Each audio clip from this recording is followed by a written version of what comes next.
In the most recent Season 13 patch, Sombra got one of the largest hero reworks in quite a while that saw her power shift away from passive stealth and incredible mobility into a clunky, unrefined version of a frontline DPS. It's a massively controversial change, with Sombra mains up in arms about the lost identity of their favorite hero in the game, with her no longer being a stealthy rogue hacker, but instead more of a technologically advanced Slim Reaper. Look, I get it. I understand where Sombra players are coming from here. Sombra is one of the coolest heroes in the game. She's badass in a way that Kiriko or Tracer never could, and I'm a tank main admitting this. Losing a gameplay loop or an identity you love, whether it's 6v6 and having a main tank and off tank duo, perhaps like Reinhardt and Zarya, or playing the old busted Sojourn that would just one-shot people with railgun throughout all the fights, losing that hero identity can challenge your continued love for the game, and that's not fun. Unfortunately, the reality is that Sombra's hero design has always been a problem from the get-go, and I'm not surprised if it finally reached a tipping point for the Overwatch developers. Before we get to Season 13 Sombra, we gotta go back in time and review some of Sombra's changes from inception until now to really review the problematic history of this character. And it all starts with hacking health packs. Going all the way back to when Sombra was released, the character was advertised as a utility character that would use hack in two ways. The first being, of course, to hack enemies, shutting them down and setting up dive or focus targets. But the other being hacking health packs, which back in the day generated ultimate charge for the Sombra based on the health restored via health packs to a teammate. This led to the kind of modern day ultimate battery we see being used for Ana's nano boost on Winston's, for example. Instead, your teammates would take damage on purpose and pick up the health packs so you could more quickly generate an EMP for the next team fight.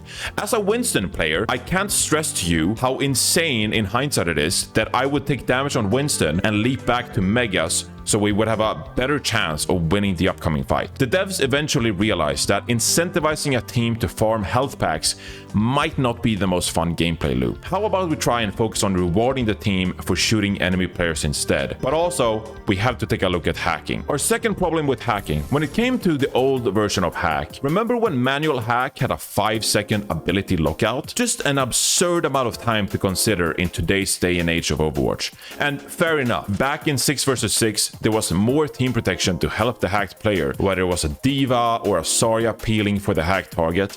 But 5 seconds ability lockout timer? We all knew being hacked was one of the most frustrating experiences in the game, and the amount of times I was hacked as a main tank player, just felt helpless and proceeded to slam my desk was more times than I like to admit. Manual hack has always been a controversial ability that fairly inarguably has made the game worse from a player enjoyment standpoint, at least especially back in the 5-second era, and even more recently in the 1.5 second era. Hack being reduced to a 1-second lockout, I think, is undoubtedly a better way forward for the game, and still allows Sombras to have great impact, whether it's interrupting Lucio right before a sound barrier or hacking a Rein leading into a shatter. As for EMP has always been one of the strongest ultimates in the game, to the point where statistically in the Overwatch League, it was referenced as one of the greatest win conditions in the game, along with Orisa's old supercharger ultimate. One of the main reasons was, of course, that back in Overwatch 1, EMP completely countered Lucio's sound barrier, as EMP removed all shield health from targets, making it a devastating ultimate to unleash when a Lucio was obligated to save their team from something like an earth shatter, or the point they were about to fight for was critical to the outcome of the game. The transition to Overwatch 2's EMP, where it deals 40% of current health as damage to enemies, made it a much more consistent and a reasonable ultimate for the developers to balance. Fine-tuning a damage value like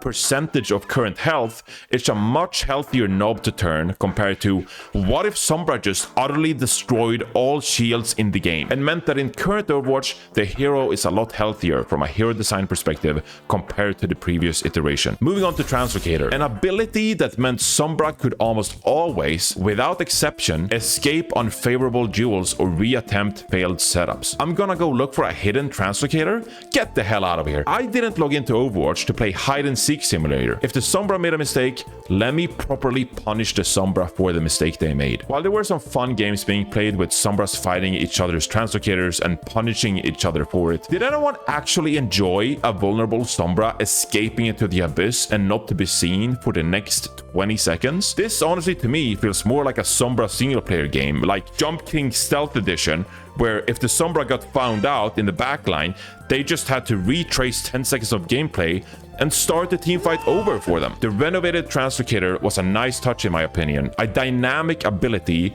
that can be used to engage with the EMP or disengage if you're in trouble, completely depending on the situation at hand and your preferred playstyle. But let's talk about the most recent Season 13 version. With the Season 13 update, the Overwatch developers decided to remove passive stealth and instead tie Sombra stealth mechanic to the Translocator. When you translocate, you are now invisible for 5 seconds, and you remain stealth except for when revealed from touching an opponent, being shot at, or manually hacking during its duration. One of the major problems now is that if you try to use a Translocator to escape a fight, passive stealth and its movement speed won't kick in anymore because it's gone, and you'll be left in the open, vulnerable to being caught or killed off. And if you're flanking by yourself, it's game over. The likelihood is that you will be caught because you don't have a proper escape ability. This alone means that if you want to be an effective Sombra, you're better off playing with the rest of your team, utilizing your hack and virus combo, and setting up the most value you can from the opportunist passive that grants you 20% extra weapon damage to the hack targets. Not the flank heavy roaming playstyle that Sombras have signed up for the past 8 years. Throughout the past couple of years of Overwatch 2, the developers have made significant contributions towards reducing the effectiveness of spawn camping in the game via spawn wave systems or map redesigns. And it's for a good reason. Being spawn camped in any game is one of the worst experiences you can have. Okay, cool. So I just died as a support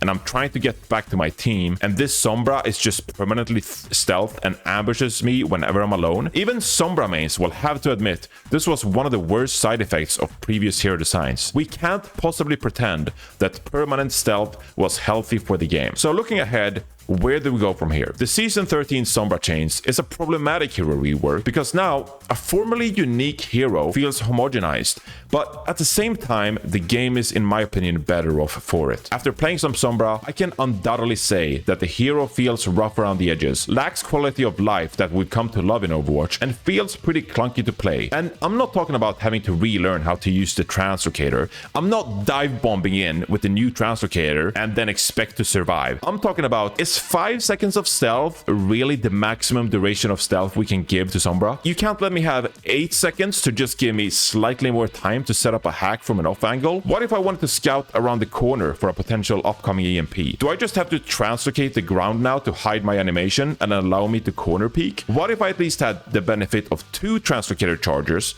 similar to Reinhardt's Fire Strike, so that I can reasonably quickly flank, but also have an opportunity to escape if I wanted to with the second charge? At least in an iteration like that, I wouldn't passively zoom around the map faster than Brazil's hottest DJ in permanent invisibility. There would be some form of skill expression to the way I use my Translocator charges. Additionally, me, a tank player mind you, I play tank, Sombra's dueling capabilities feel inconsistent. If I hit a virus on a hack target, they're gone. I mean, they absolutely explode in front of me to the point where Hydron would have a religious experience in the brightest range. But because of her current 225 HP, 1 second hack lockout, and dogwater players like me not being able to aim a projectile like virus, I have little incentive to try and duel other heroes in the first place unless they're Martian. Sorry, Juno. If you want me to play an assassin character, let me assassinate people. You've already removed my ability to escape tricky situations. People meme about Sombra 76, but the playstyle feels more to me like Reaper. I'm just sitting in my front line, in slight off angles perhaps, or behind my own tank, and surprise opponents before it's time to yeet the hell out of there with my Translocator or engage with a devastating AoE ultimate. Another drawback is that with the removed stealth and worse escapability, pressuring the objective is now a lot harder and just reaffirms Tracer's status as the go-to hero for pushing cart or touching control points to draw enemy positioning and force the counter contest from the enemy team. And we haven't even talked about Widowmaker now terrorizing all our rank games because there's one less flanker to get into the enemy backline. But at the end of the day, I have to say I'm happy they reworked Sombra, even if it's in an incomplete and unrefined state. Sombra has plagued this game and gotten away unpunished with frustrating hero design for too long. The ultimate goal is for more players to enjoy Overwatch and enjoy playing Overwatch. And Sombra's frustrating hero kit was a net negative in my opinion. I hope that developers continue to flesh out a new niche and identity for a hero with such a cool aesthetic and personality, but it can't be in a way that severely degrades people's experience playing the game in the first place. I've wanted them to shift focus away from Sombra being all about hacks to the identity of spreading viruses instead, like real-life hackers do? Is there some balance to find where if you virus the hack target, it would spread to nearby enemies, for example? After 2019 and 2020 GOATs and Juno Brig meta that is more recent, I can't say I wouldn't be too opposed to a hero specializing in punishing heavily grouped up enemies and forcing them to spread away from each other. But that suggestion is far from polished and merely the concept of a plan in the first place. It remains to be seen if Season 13 Sombra is the character moving forward, or if another rework or redesign is needed in the making. Regardless of that, Season 13 Sombra is undoubtedly healthier for the game, and I'm looking forward to see what the developers can do to shore up some of the inconsistencies or balance issues. Thank you for watching my hero on Season 13 Sombra. If you like this video, please drop a comment down below with your feedback, like the video, and subscribe to my YouTube channel. And if you want to support me and my content, please head over to my Twitch at twitch.tv/reinforce and drop a Prime sub if you have one. For now though, farewell, and I'll see you in the next video.